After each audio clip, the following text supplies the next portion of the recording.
Good afternoon, everyone. I'd first like to start by acknowledging we are grateful to be gathering on the traditional and unceded territory of the Sechelt Nation. It is Wednesday, July 27th, 2022, and it's 3 p.m., and we have an agenda in front of us. So I'd like to see first call to order and see if there's any declaration of conflicts. Seeing none, can I have a motion to adopt the agenda? Moved, second, all in favor? Thank you. Okay, we'll move on to item 3.1. We have a delegation from Kathleen Suddies, and Warren Hansen from Sunshine Coast Community Forest. And so I'll just turn it over to you. Thank you. Thank you. I think, Floria, you're bringing that up for us.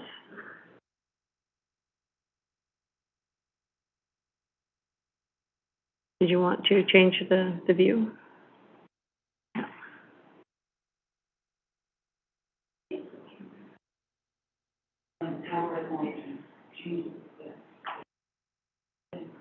There we go. Oh, great. Can we be heard?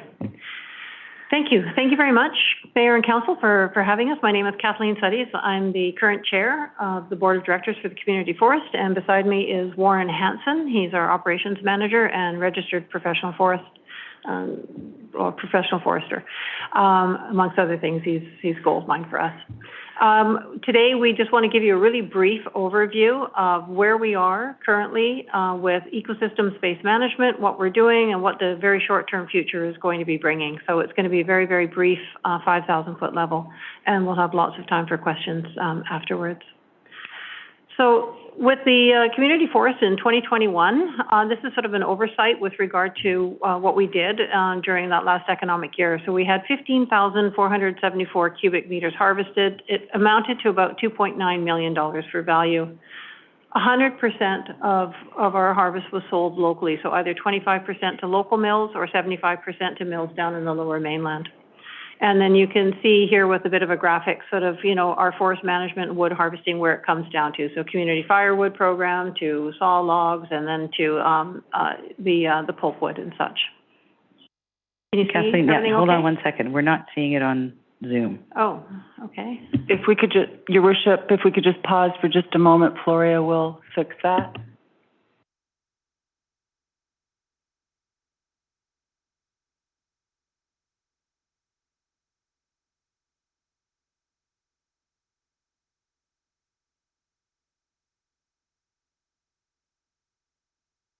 You could flip ahead to the next slide, and it's working now, I believe. Okay, so mic is on.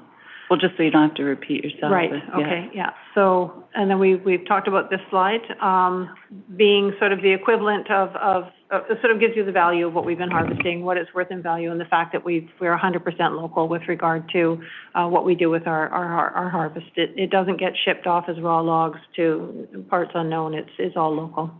And it works out to, I think, what was it, 1,400, no, 44. 14 houses. 14 houses, that's right.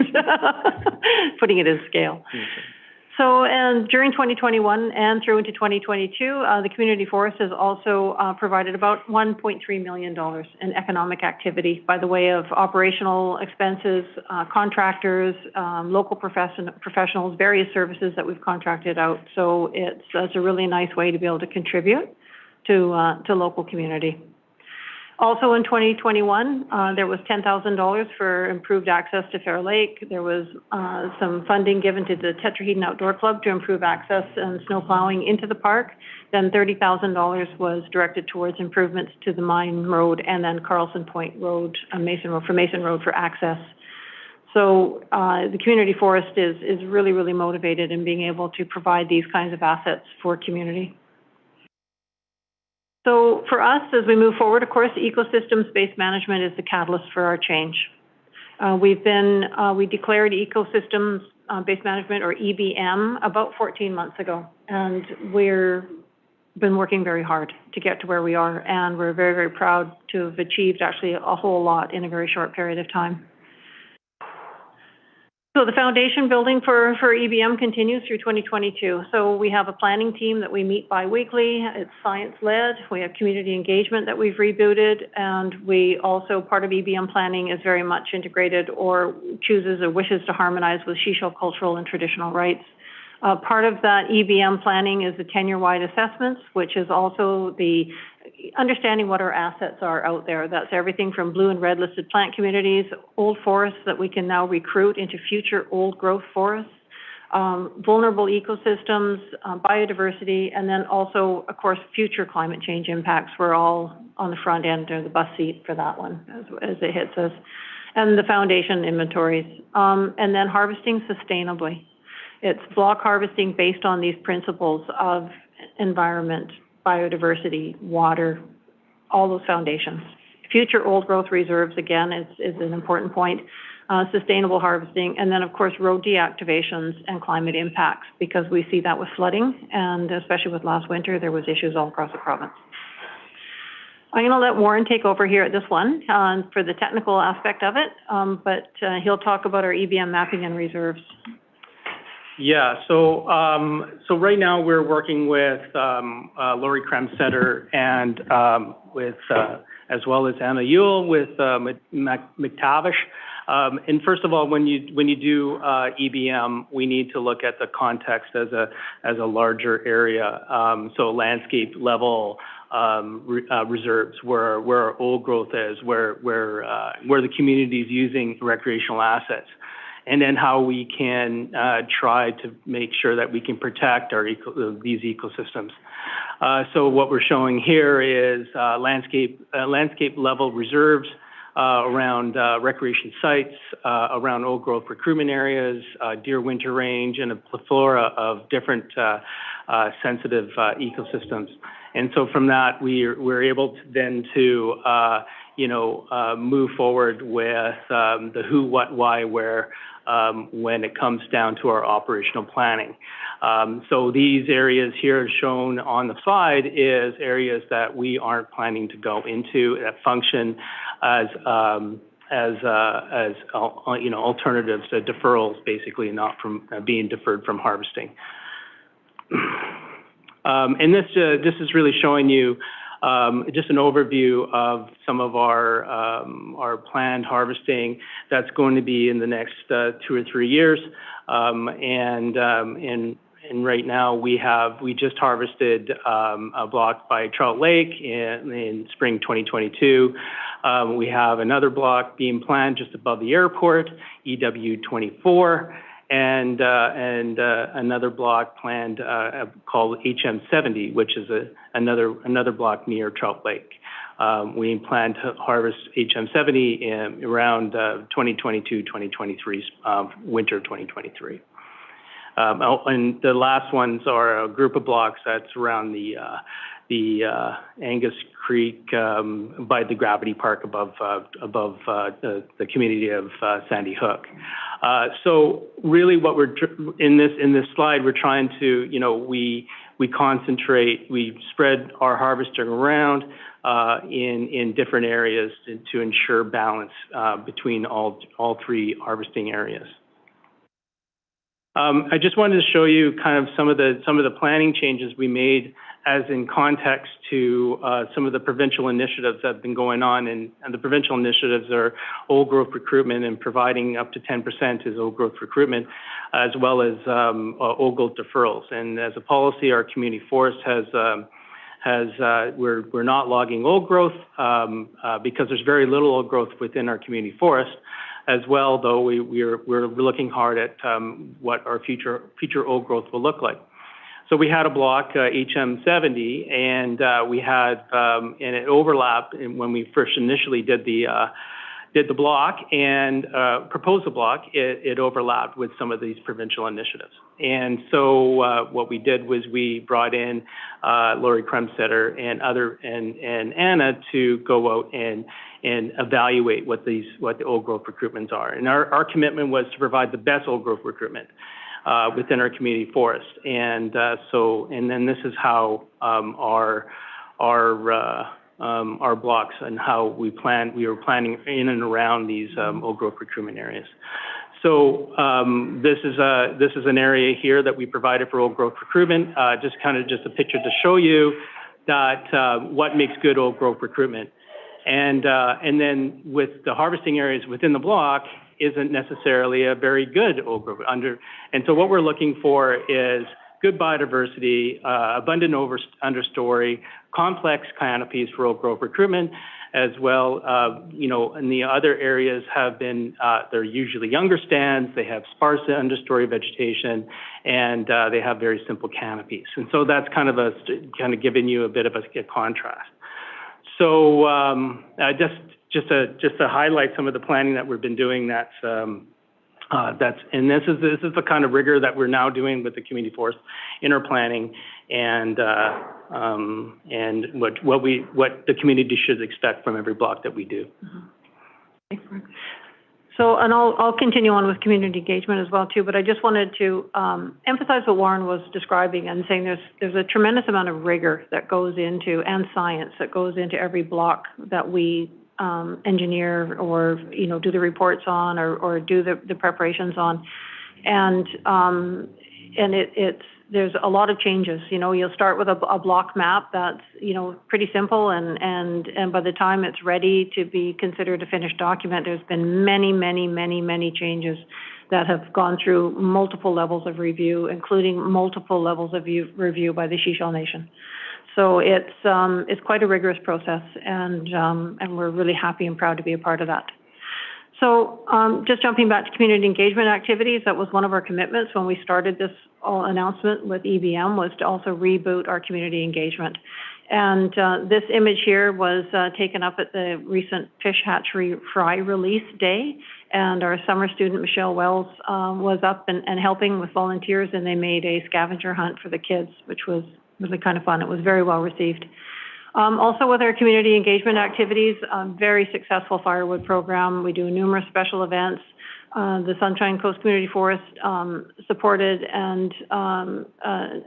supported 6 Candace Campo Talking Trees walks open to the public. We funded those. We do citizen science research. We've got a project going right now with a woman who's doing soil biodiversity with predator and prey protozoa. It's really quite fascinating. It's really fun, and we're involved with wildcam and wetland restorations, and there's an awful lot going. So we're more than just a forestry entity.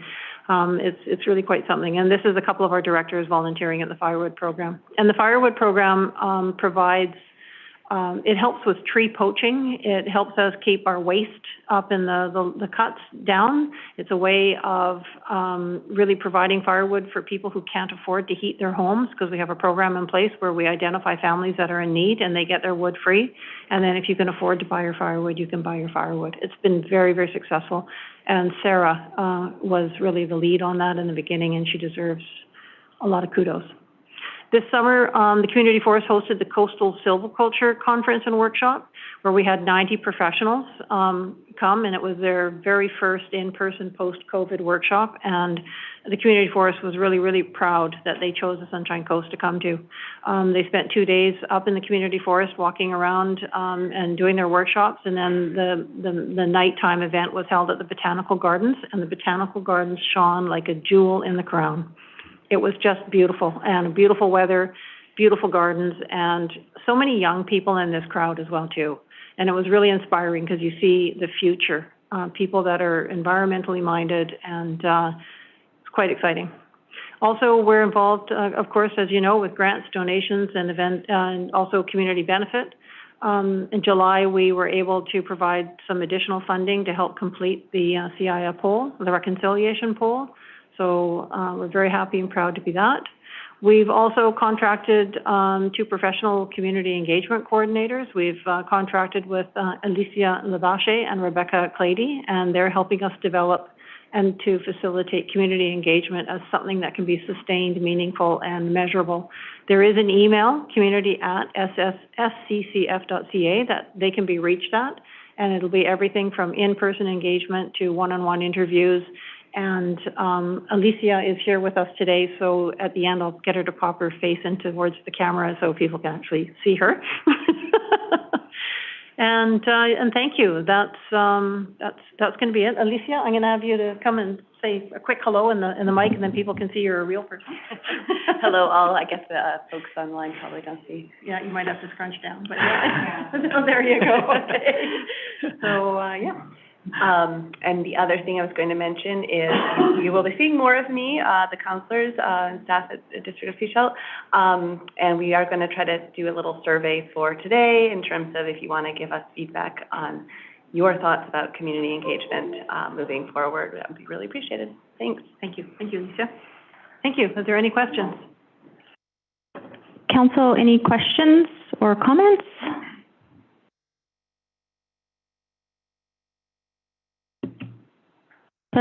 Councillor McLean?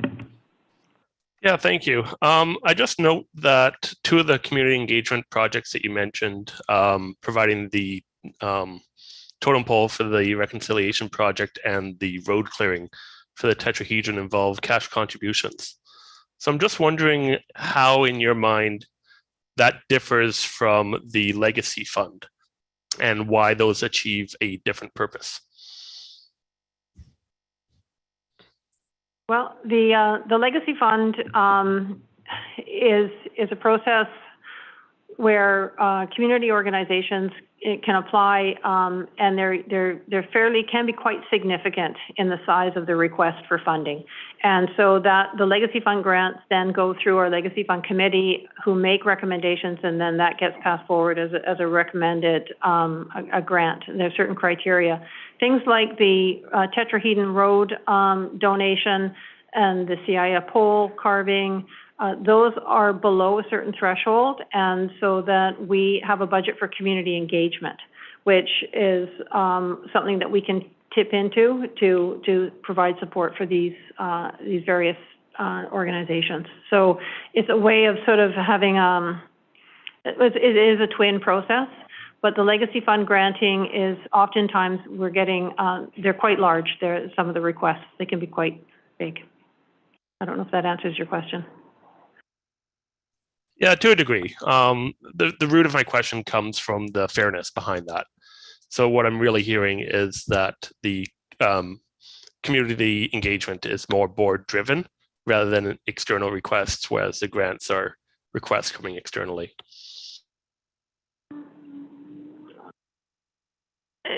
Are you saying that the legacy fund grants are internally driven? No, the community engagement is more internal. It's something you want to do. Well, absolutely. Yes, we do want to be engaged with community. And yes, if there's ways that we can support with recreation or access to other facilities, absolutely, we do want to be engaged with that without question.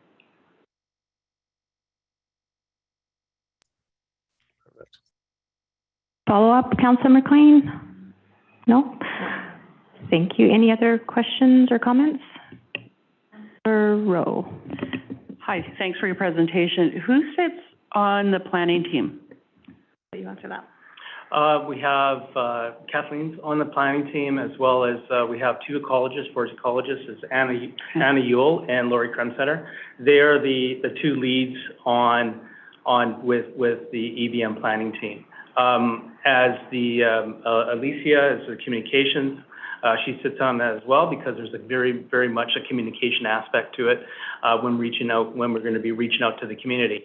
As well, there's a standing offer for First Nations involvement, and so we have a seat for them should they wish to join us as well. So we're yourself, don't forget. Oh yeah. I actually chair it. So, but it is basically it's an internal team of professionals that come together and just making sure that we're being able to, we're discussing what is EBM going to look like. That was one of our tasks.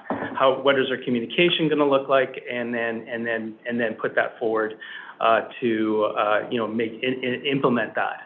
As well, once we have gone out to the community, gone to the Sechelt Nation, then there'll be implementation or operational guidelines on making sure that, landscape level protection is being followed.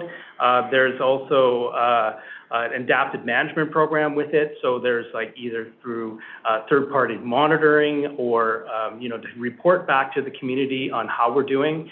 And so there's a big feedback loop on what that looks like. So EBM is a management model, and so we're really starting from the beginning. There is no sort of small, it's very difficult. There's large EBM projects such as on Haida Gwaii or the Great Bear Rainforest. We're doing it as a volunteer initiative, and that it's been done in Cheakamus Community Forest. But I don't think there's any other that was going to be my next question. Community-led EBM initiative in the province. Okay. So. And just one other question, as far as the Firewood program goes, how do people that meet the income threshold or whatever it is, how do they access the program through you guys or through other social? Through community services. Community services? Okay. Yeah. Thanks. Thank you very much. Thank you. Any other questions or comments? Oh, Councillor McLean. Perfect, thank you. So now, given that you are 14 months into the ecosystem-based management, I'm wondering if you've had any insights on cost implications of this. So in particular, as you might guess, I'm most concerned with the special dividend that goes towards the legacy fund. So is there an impact in profitability that you're seeing in this trade-off of better forest management to revenue generation? I'm going to let you respond to that with the aspect of forestry. Oh, sorry.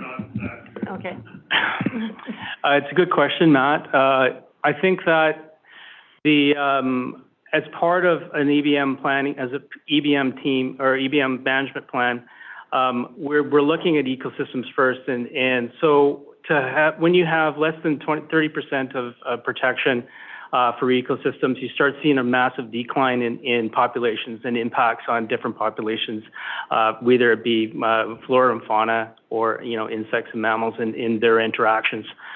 So as the EBM model recognizes those interrelationships, and in that, whereas our AAC is based on, and so the target is a 30% threshold, a 30% level of protection, and then as part of that, the regime that we operate on with the Forest Service is based on an industrialized way of modeling our timber, and so we think that yes, there's going to be some impact on our AAC, but that impact, what the difference, whatever that looks like, will be perhaps less money to the district, but more benefit as an intrinsic value of those trees being fulfilling a role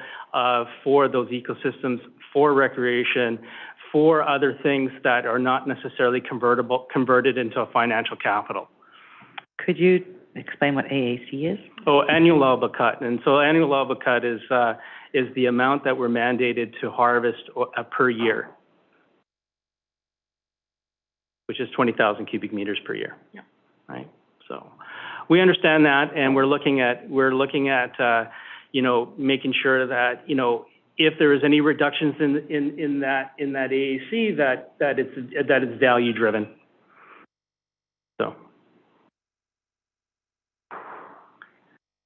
Councillor McLean? Yeah, and I think it's absolutely critical that you take that approach, and it's going to be a better overall approach for the Sunshine Coast, because there is a lot of value that isn't incorporated in the dollars and cents. But saying that, I'm wondering, is there a plan for moving forward to try and track that change over time? Because it might not be something you recognize right away, but looking forward, could you maybe keep an eye on that and put on a little bit of value that you're saying, we're leaving that here for the forest?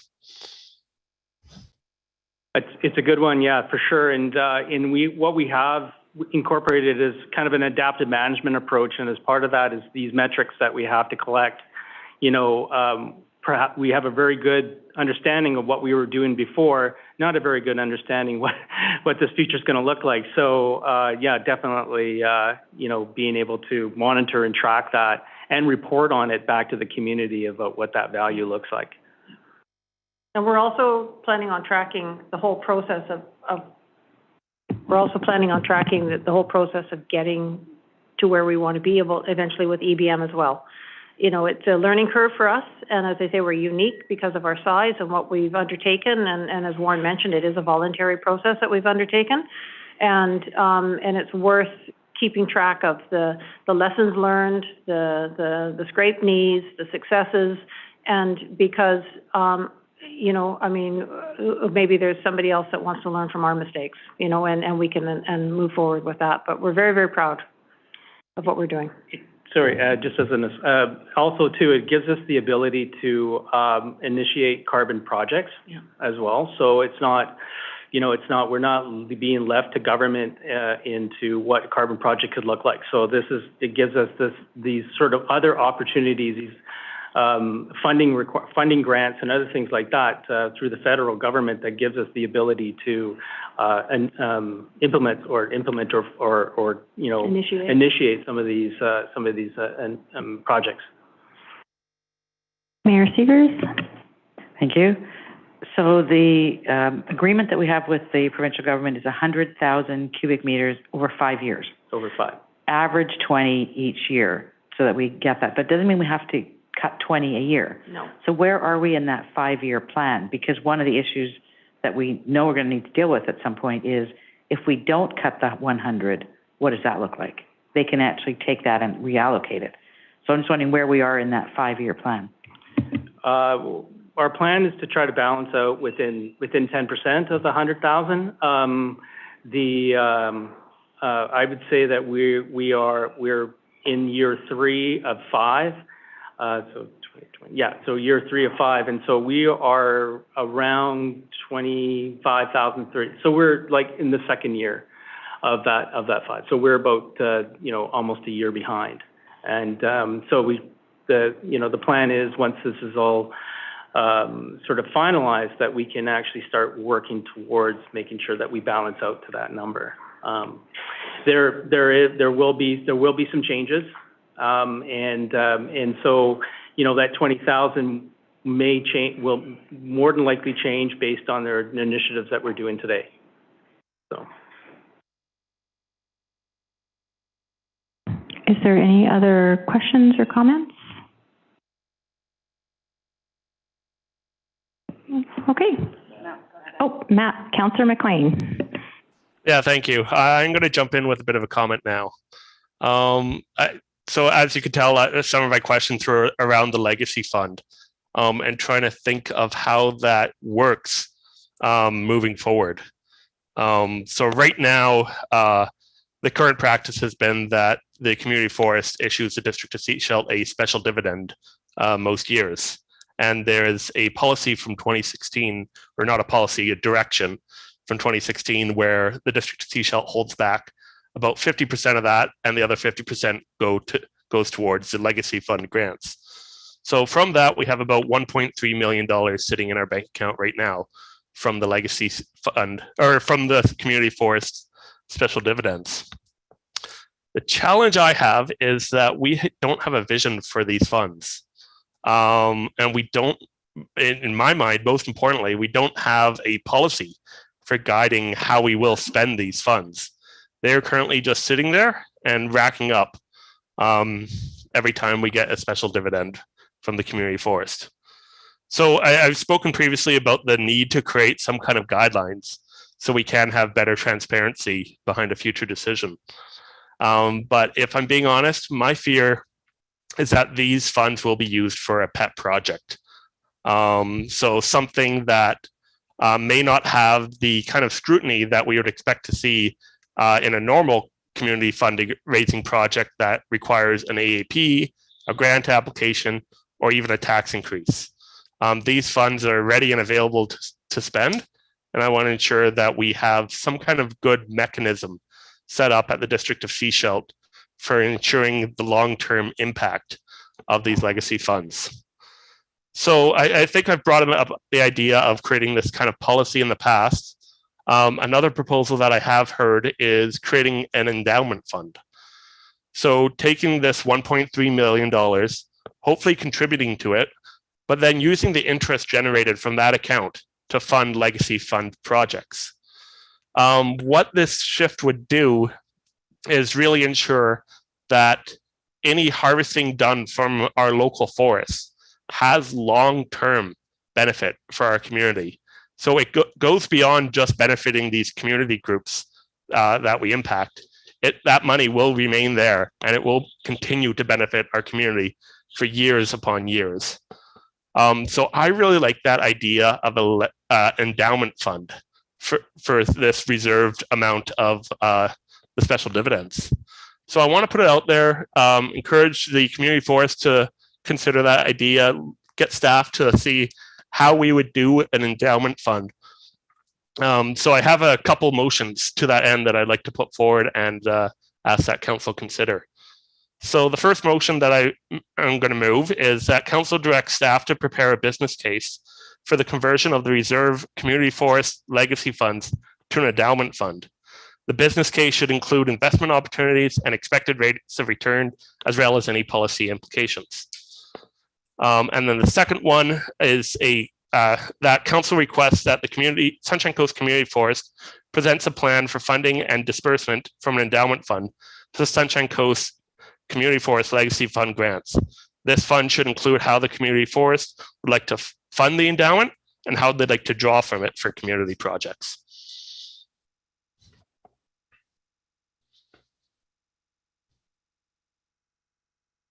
Thank you. Do we have a seconder for that motion? Oh, should we do one at a time? Do we have a seconder for the first?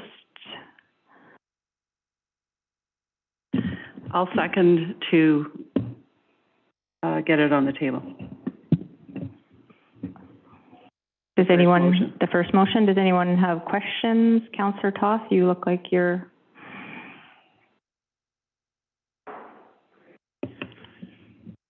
Thank you, Chair, I think.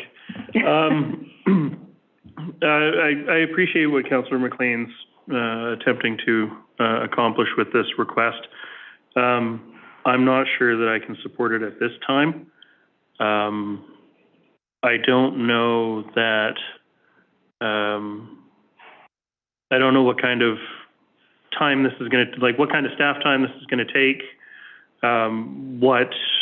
who's got to be pulled into this conversation. And it's not something I'm prepared to sort of support on the fly. Maybe if it comes back to another future council meeting or something like that, so we can have a little more conversation. I'm not sure what it would entail, and I can't support it right now based on not knowing what it might entail. Councillor Rowe? Sorry, Councillor McLean, I can't support it either. I don't disagree that we need a policy around that money that's building in an account. I'm happy that it's there and growing, but like I said, I do agree we need a policy, but I don't think an endowment is the way to go. And I think that there needs to be a lot of community involvement around this fund. So I think it's a bigger discussion than us to, start at this point in our term with so much going on and so really little time left for us as a council. So although I agree with the intention, I don't agree with the endowment thought, and so I can't support this. Mayor Seegers. Yeah, I think everybody said what needs to be said. I think that the vision for the funds was that it it grow to a place where we can actually create something for the Sunshine Coast as a whole that has a lasting legacy, a lasting impact. And I don't think we're there yet.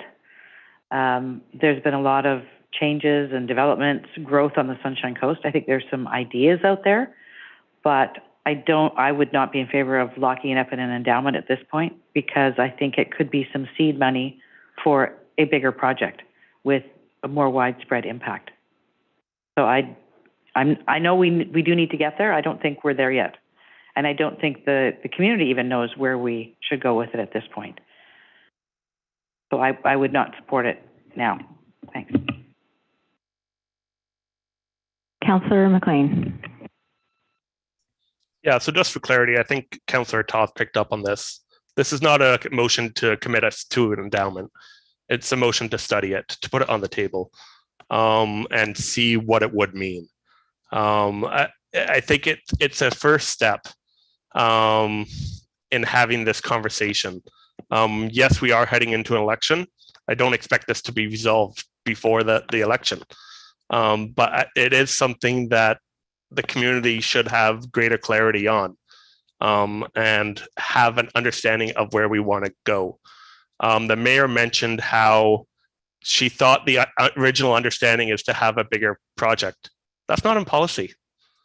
There is nothing stopping this council from spending that $1.3 million at our next council meeting.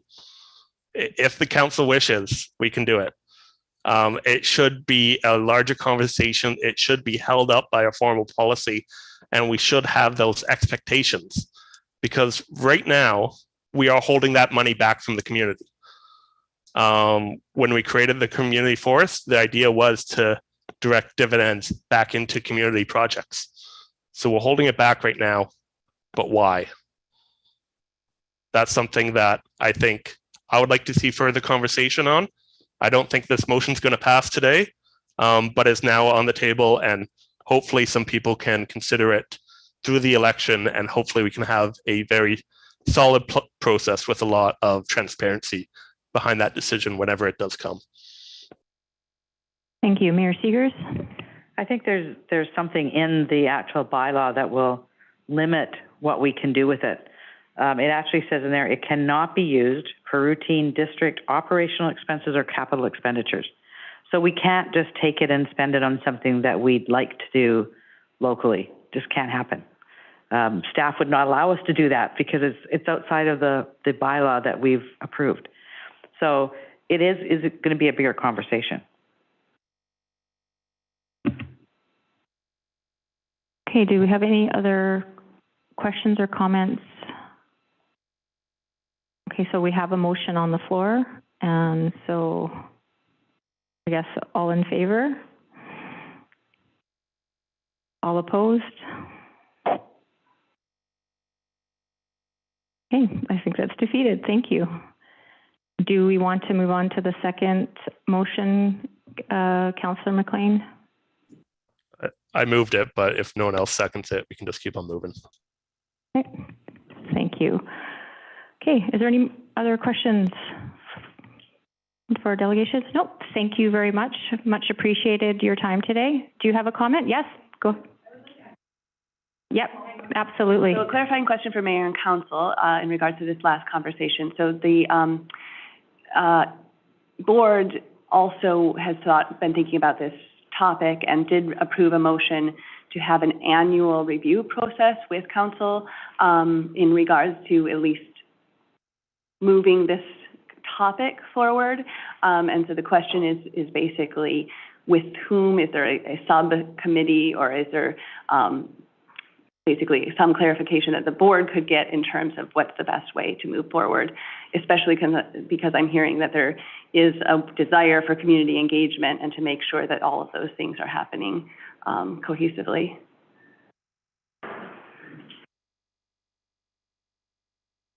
I guess the question I'd have would be around timing. I mean, our CAO might want to jump in too, but around timing, given that there's an election coming up in, what, less than 2 months? Yeah. I mean, is it something to be put on an agenda after post-election or something to that effect? Probably next year. Do you want to speak in, because of the turnover? Yeah, it's on my agenda for part of the strategic planning sessions to take with the new council, so we'll put it in their minds fairly quickly. Great, thank you. Perfect. Thank you very much.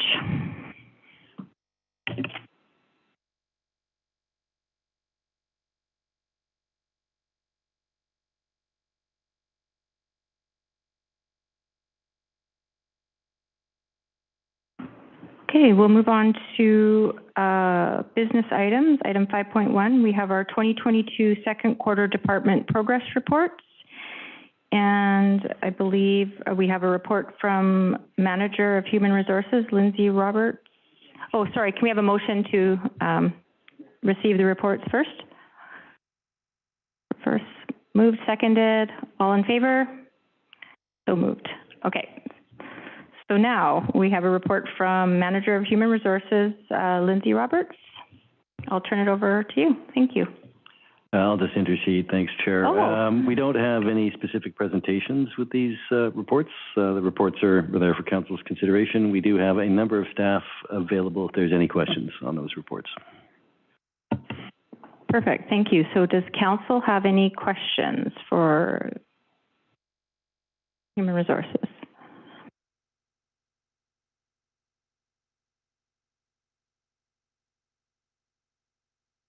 Councillor Rowe.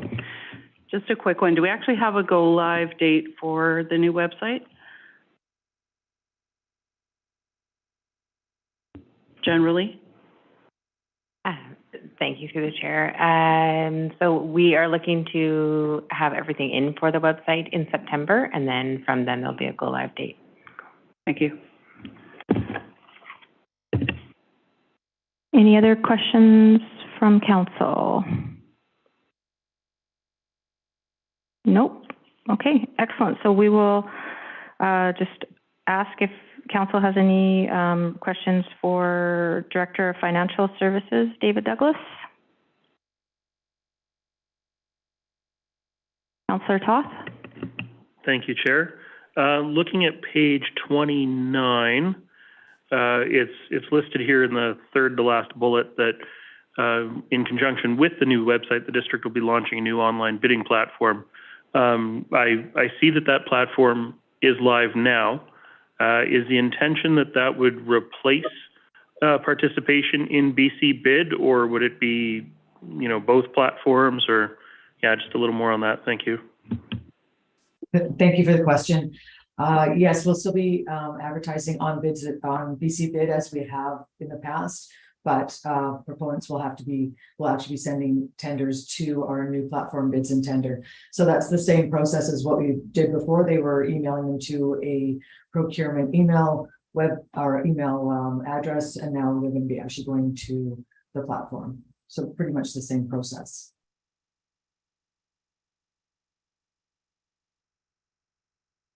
Is there any other questions? Councillor Toth? Thanks, Chair. I got a few of them as we go through here, but my last one in the finance section is on page 31. The very last bullet point mentions that printers were just replaced. We do have a lease agreement with Xerox that covers all of this.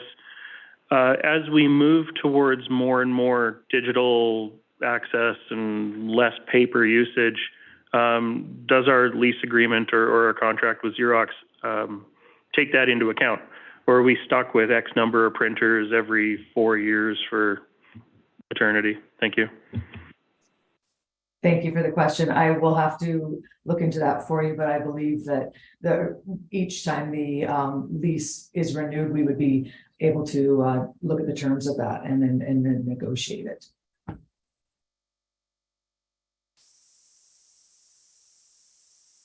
Any other questions for finance? Okay, perfect. We will move on to planning. Any questions for Director Allen? Councillor McLean. Yeah, thank you. I'll start off with a quick comment and then I'll move into a question. Bottom of page 35, I just want to commend staff for meeting with elementary school students regarding active transportation. I think that's a great initiative, and I'd encourage you to meet with students from other elementary schools. They have a lot to say, and their opinions are well informed. They are the people on our streets, so I think that's a great initiative. But just for a question, one of the major projects that we have in Sea Shield is the Grand Excelsior. It doesn't look like a lot of progress is being made. At the council table, I believe we adopted a permission to proceed, but we haven't hit first reading. There was talk of hiring a planning consultant to work on that. So I'm just wondering, has that been done? Is that work complete? Yeah. Okay, through the chair. The application for Grand Excelsior hasn't made much progress. No consultants have been hired by the district. What we've been working back and forth with the applicants on over the last while is, or they've been looking at options for phasing the development. Previously we'd given them direction on a lot of the servicing and other issues that would need to be addressed by them in order to kind of grapple with the overall development proposal and figure out timing of servicing upgrades, capacity, sewer, water, transportation, all those things, and really mapping out information that we don't have in terms of the district infrastructure. How many units would trigger a new lift station requirement or other things like that. So they were originally working down that path. They've since come back and looked at trying to break it up into phases and proceed with a smaller amount in a first phase. We've had some conversations back and forth with them about a first phase in the upper northeast corner, what that might look like, and how we still need to grapple with the overall servicing piece and really connect whatever a phasing plan might be, even a first phase, with how that fits in with however many phases there are and what the overall development looks like. So those issues still remain, even if they're looking at a smaller first phase. And we've had some discussions more recently about what that first phase might look like, but nothing really concrete. There's nothing to bring back to council at this time. So it's a slow burn as they move forward. Perfect. And yeah, definitely a complex file. So thanks for the update. Sorry, any other questions for planning? Councillor Toth. Thank you, Chair. Less a question, more so a comment. Looking at page 38 and 39, it's just sort of a list of the subdivisions that are, working their way through process, and it's a lot of lots. Just looking at the list, it is a lot of lots, and some of them I know fit with OCP, fit with zoning. They're going to be entirely staff-driven. We're not going to see them necessarily at council. So I just wanted to sort of highlight that for anybody who might be, skimming through the report. But yeah, it's good to see we're busy. And yeah, thank you. Councillor Rowe. Just a question. I'm wondering, because I haven't been to, I'm accounting, transportation master plan. What's our participation like on those online sessions? Ballpark. I'd have to pass that off to Megan Lee. She's been leading that project. Thanks. Thank you for the question. We've had some fairly low participation in the virtual open house, much better participation in the in-person open house, and we had some targeted stakeholder engagement sessions as well, and those were invites sent out to specific stakeholder groups, and the participation in those sessions were very good. I don't have the numbers with me right now for each session, but certainly some good feedback came through those. Thank you. Any other questions for planning or comments?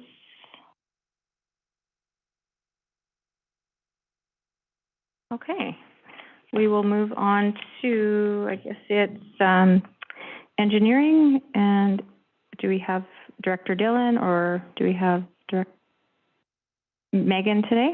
Any questions for Megan?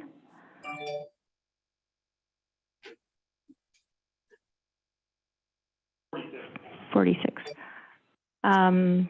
So any questions for engineering? Councillor Toth, I heard a yes. Thank you, Chair. Yes, I was just trying to find my reference, but it's sort of tangential to engineering, but the Jane Bowers Dog Park, glad it's open. It's getting a lot of use. Pretty much every time I drive by it, I see there's people in there, so that's good. Just wondering if we know where we're at with Rotary on the gazebo construction that's supposed to be happening in there. Thank you. Thank you for the question, and through the chair, I don't know the timeline for Rotary right now, but I can certainly get back to you with an update on where they're at or if they have a schedule. Certainly, thanks. Any other questions for engineering?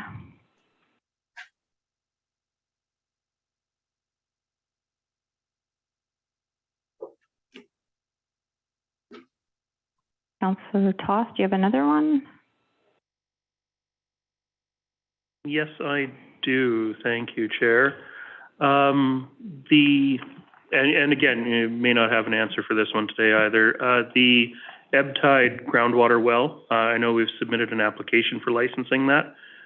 Do we know, have we heard back on that yet, or do we have any indication on when we might hear back from the province? Thank you, and through the chair, I did speak with the province about this time last year. They have so many applications at this time, they have not even opened it yet. So they were anticipating probably 2 years from that date before they'd even receive it.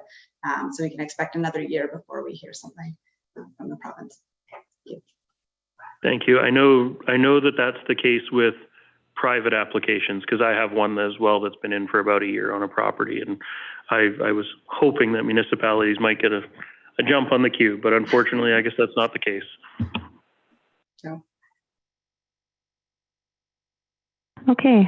Any other questions or comments for planning? Or sorry, engineering?